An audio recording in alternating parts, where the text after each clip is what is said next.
ऐसा करते हैं तो ये भी गलत। उन्हें दो टोक लफ्जों में जवाब दो। अभी कुछ दिनों पहले दिल्ली के अंदर में एक प्रोग्राम किया गया, एक सभा किया जाता, और उस प्रोग्राम के अंदर सवालात किए गए। वो सवालात में लिख कर लाया हूं, 2-3 दिन हो गए मेरे पॉकेट में पड़े हुए।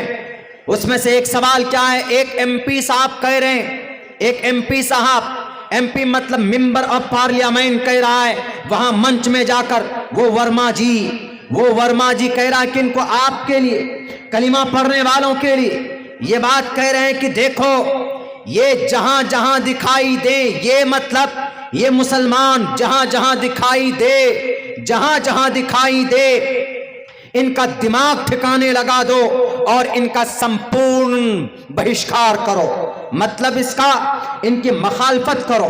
याद रखिए वर्मा साहब, याद रखिए पार्लियामेंट के मेंबर साहब, आपकी जुबान से ये बातें, इस तरह की खराब बातें और इस तरह की भेदभाव वाली बातें ये गलत नहीं होनी चाहिए।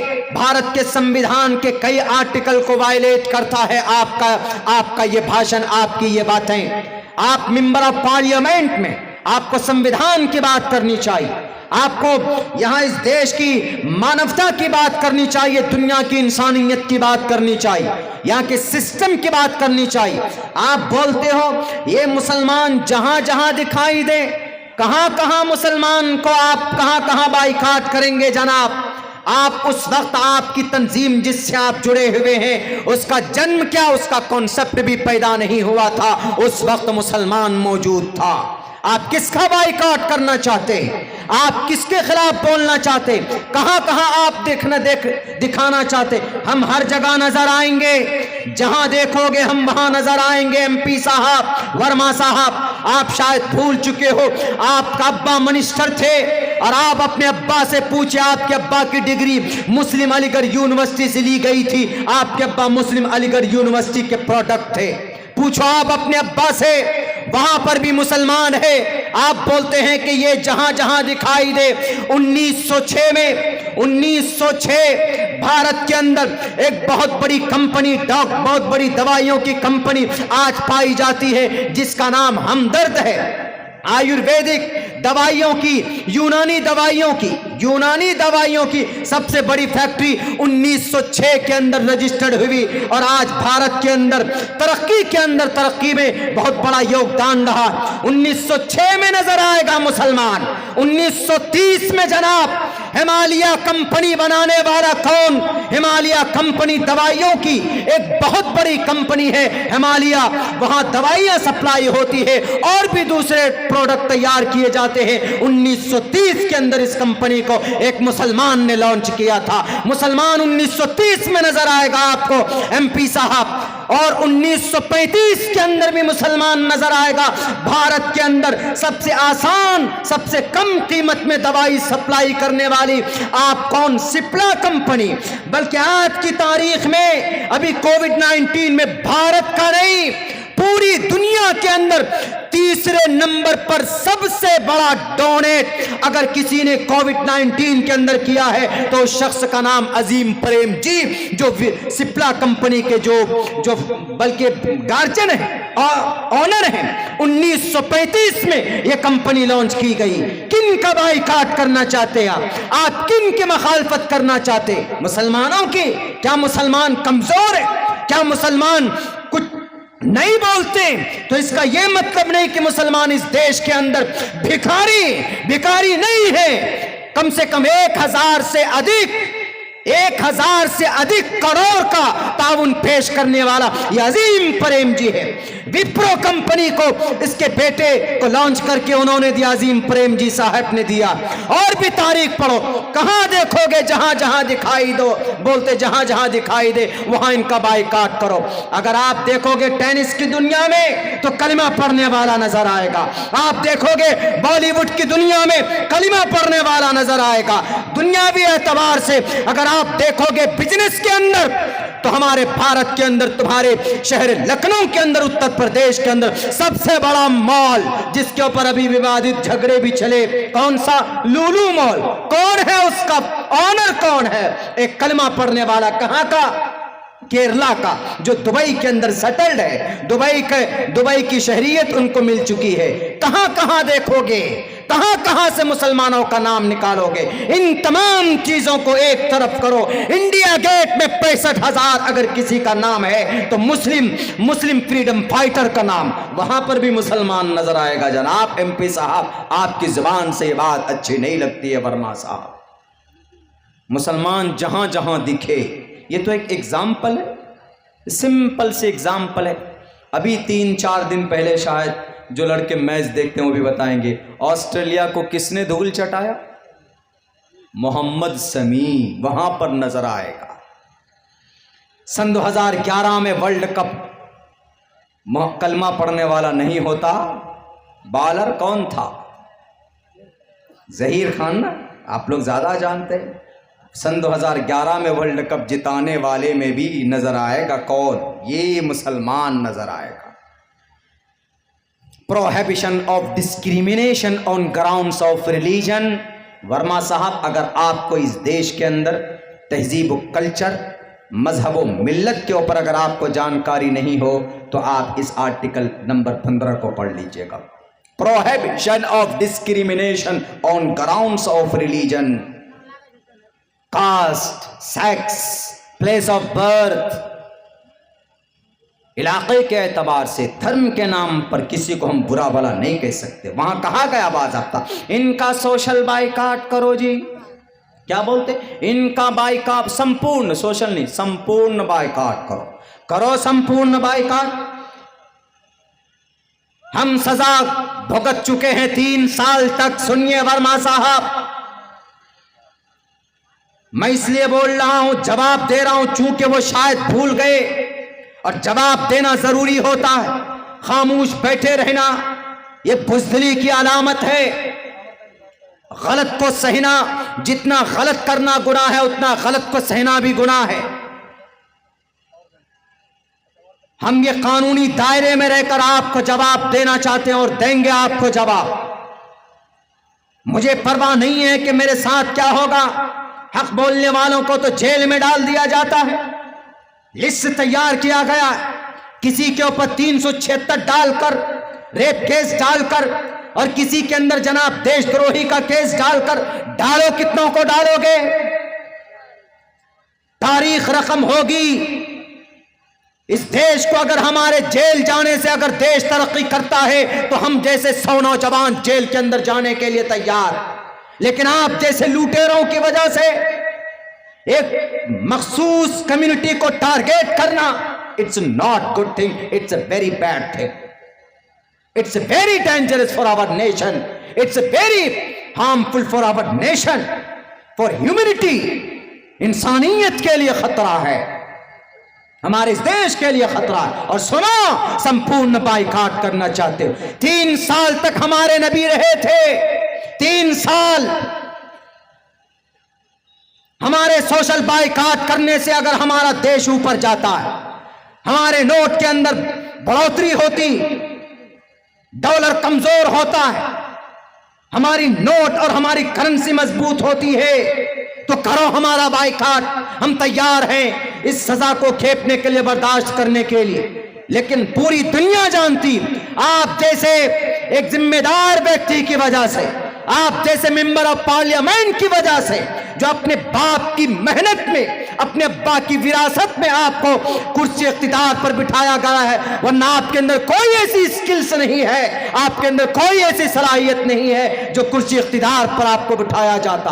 कभी मारने की बात करते हैं आप, कभी भगाने की बात करते हैं आप। ढूंढो तारीख, मैंने बताया है आपको भारत के अंदर कि जहां जहां ये नजर आए, देखो कहां कहां नजर आता है। जनाब आर्टिकल आर्ट्स में जाइए, अगर आप आर्ट्स में अदा में जाइए, अदाकारी में जाइए, तो देख लो फिल्म इंडस्ट्रीज के अंदर कलमा पढ़ने वाले छाए हुए। जाओ, अगर तबला, अगर ढोलक बजाना सीखना है तो जाओ, वो नाम है किसी कलमा पढ़ने वाले का ही, वो नाम है शाद जाकिर। और जाओ पेंटिंग की दुनिया के अंदर, तो वहां पर भी कलमा पढ़ने वाला फिदा हुसैन तुम्हें नजर आएगा। कौन से मैदान की बात करते हो? हर मैदान के अंदर अल्लाह तबारक व तआला ने दुनियावी एतबार से उनको कोई ना कोई हुनर जरूर दिया है। हम शरीय एतबार से उन पर बात नहीं करेंगे, तबसरा नहीं करेंगे शरीय एतबार से कितने मुजरिम हैं, लेकिन इस देश की जब बात है तो देश को तरक्की देने में, आगे बढ़ाने में एक बहुत बड़ा योगदान रहा है हमारे मुसलमानों का। जाओ किनकी दुनिया में, वैज्ञानिक की दुनिया में जाओ, सबसे पहला मिसाइल बनाकर देने वाला कौन? कलमा पढ़ने वाला टीपू सुल्तान। दूसरे नंबर पर 5 मिसाइल बनाकर देने वाला कौन? Doctor APJ Abdul Kalam. मेरे भाइयों, मुझे बोलना तो कुछ और था लेकिन जहन में आ गया। आज वैसे भी दिमाग बहुत ज़्यादा मुंतशिर है, कुछ अपनी ही उलझन को लेकर। मैं तो फ़ोन भी कर चुका था प्रोग्राम वालों को एंड टाइम पे कि मैं नहीं जा पाऊँगा, थोड़ी कुछ परेशानी है, फैमिली घरेलू कुछ मसला सामने आया अचानक से, तो हमने कहा कि हम नहीं जा पाएंगे। लेकिन चूँकि यहाँ आकर बैठकर बात करना बड़ा मसला, ऊपर से फिर 1 बजे के बाद, 12 बजे के बाद मैं हमेशा कहा करता हो कि लोग तकरीर सुनते नहीं हैं, तकरीर खाते हैं। खिलाना पड़ता उनको कि तकरीर सुनिए, मैं बोल रहा हूँ आप सुन रहे नहीं, इसलिए कि नींद का गलबा होता है और नींद के गलबे में कोई भी काम ढंग का नहीं होता। जितने भी एक्सीडेंट होते हैं उनमें से 80% एक्सीडेंट नींद की वजह से होता है। बैठ रहे हैं, गाड़ी चला रहे, आंख बंद है, गाड़ी चला रहे। अभी 4 तारीख को पहुँचे थे, 4 नहीं बल्कि 14 तारीख में प्रोग्राम था। वो प्रोग्राम, वो बेचारा ड्राइवर रात दिन गड़ा, गाड़ी चलाया। अब फिर हमको प्रोग्राम होते ही 2 बजे वहाँ से रात में निकला। अब वो सम्मान में नहीं बोल रहा है, अपने ऑनर के सम्मान में वो कह रहा है कि ठीक है मोहतरम को, मौलाना को हम एयरपोर्ट छोड़कर आएंगे। नागपुर एयरपोर्ट आना था, तकरीबन 300 किलोमीटर का फासला। सुबह की मेरी फ़्लाइट थी 7 बजे की। अब वो बेचारा बोल तो दिया, दिन में गाड़ी चलाइए, पूरी रात चलाइए, कोई दिक्कत नहीं, लेकिन आखिर वक्त में 1 बजे के बाद, 2 बजे के बाद, 2 बजे के बाद भी कंट्रोल कर लेगा आदमी, लेकिन 3 से लेकर 5 के बीच में कितना बड़ा मर्द मुजाहिद होगा, उसको ज़रूर ऊँघ आती। जब वो चला चुका गाड़ी तकरीबन 200 किलोमीटर, मैं आगे बैठा था, मैं उसकी तरफ देख रहा था, वैसे ज़बरदस्ती आँख को ऐसे खोल रहा था, ऐसे। गाड़ी रुकवाए, गाड़ी रुकवाने के बाद हमने कहा तुमको जो कुछ खाना पीना है बाबू खाओ पियो, चाय पिया वो भी और हम भी। और पीछे जो लोग बैठे थे वो तो ऐसे कि जैसे वो पता नहीं जन्नत की सैर कर रहे हैं, खराटे ले लेकर सो रहे सब। उसके बाद उसको साइड में बिठाया, हमने कहा बैठो मैं गाड़ी चलाता हूँ। तब 80 से 85 किलोमीटर गाड़ी चलाकर हम एयरपोर्ट पहुँचे। क्योंकि नींद एक ऐसा पहलवान है, आप इससे जीत नहीं सकते। आप नींद आएगी तो क्या करेंगे, उससे जीतने के लिए मुँह धो लेंगे, जाकर मुँह धोकर उसके बाद फिर 10, 15, 20 मिनट के बाद फिर आ जाएगी। तो ये वक्त ऐसा होता है कि इस वक्त में तकरीर करना लंबे वक्त के लिए बड़ा मरहला सामने आ जाता है। क्योंकि कुछ लोग बैठे हैं, कुछ लोग लेटे हैं, बच्चे तो आराम से सपने में किसी और दुनिया में भी चले गए सोने वाले। तो तकरीर भी जो सामने वाला जो कुछ बोल पाता है वो हम अपने से नहीं बोल पाते। हमारा जो मिजाज बनता है, हमारे अंदर जो बोलने की कैपेसिटी आती है, नए मज़ामीन आते हैं, अच्छी बातें आती है, वो आपकी तवज्जो की वजह से आती। जब मजमा पूरा भरा रहता है, एकसार मजमा होता है, तो फिर बात करने का मज़ा आता है। मजलिस की तरतीब और तरीक़ा और अदब वही होता। ये तो मजबूरन चल रहा है चूँकि आखिर वक्त। और फिर देखिए ये नेचुरली चीज़ है। आप 12 बजे के बाद ये चाहेंगे कि वैसा मजमा मिले, आप 100 वॉलंटियर लगा दीजिए चारों कोने में, डंडा लेकर के, मशीन गन लेकर के। 12-1 बजे के बाद वॉलंटियर ही गायब हो जाएगा। कहीं पर भी ऐसा नहीं होता, बहुत मुश्किल से कहीं कहीं पर रुक पाते हैं लोग। तो बहरकैफ ये बहुत ज़रूरी बातें थी, चूँकि हमारे ये यूट्यूब वाले भाई साहब सब बहुत हैं। एक ही वीडियो है, मेरे ख्याल से 70-80 मोबाइल सब डालेंगे, कम से कम कोई एक यूट्यूब की कोई एक वीडियो तो पहुँचेगा मोहतरम वर्मा साहब तक। और हमारी बहन, वो अलीगढ़ की बहन है, वो शायद भारतीय जनता पार्टी की कोई रुकन है वो, तो उसने अभी ये दुर्गा पूजा में ये हरकत की। आज मुझे किसी ने भेजा कि मौलाना इसके ऊपर शरई एतबार से क्या मसला बनता है, आप लोगों के सामने पेश कीजिए। तो हमने ओपनली बता दिया है कि किसी मुसलमान को ये जायज़ नहीं है कि वो किसी कौम की मशाबहत इख्तियार करे, भले ही दिल से 100% वो एक अल्लाह को मानता हो 100%, लेकिन वो भजन नहीं गा सकते। ओम भूर्भुवस्वाहा तत्सवितुर्वरेण्यं भर्गो दिवस धीमहि धियो यो नः प्रचोदयात् नहीं पढ़ सकता। एकम ब्रह्म द्वितीय नास्ते नैना नास्ते किंचन एकम एवं अद्वैतम। इस पर डॉक्टर जाकिर नाइक साहब का बड़ा एक्सप्लेन है। उनकी एक बुक है अद्दावा, इंग्लिश में, इतनी मोटी है, डॉक्टर साहब की मेरे पास है। उन्होंने इसमें एक्सप्लेन किया है बिल्कुल सेम जो कलीमा का मतलब है वो इसका। तो अब कोई आदमी कल ये कहे कि मौलाना हम तो यही पढ़ेंगे कलीमे की जगह, ला इलाहा इल्लल्लाह छोड़ो, अब नई चीज़ आई है कम ब्रह्म द्वितीय नास्ते, यही पढ़ो, नहीं पढ़ सकते। क्यों? क्योंकि ये वो लोग पढ़ते हैं जो देवी देवताओं को पूजते हैं। भगवान का मतलब हमने किसी ज़माने में इसका एक्सप्लेन किया था। भगवान का मतलब क्या होता है? भाग्यवान, किस्मतों वाला। चूंकि ईश्वर किस्मत का मालिक है तो इसलिए उसको भाग्यवान भगवान बोल देते हैं। तो आप ये कहेंगे कि मौलाना भगवान का मतलब आप अल्लाह ही तर्जमा कर रहे हैं, तो हम आज से भगवान बोलेंगे?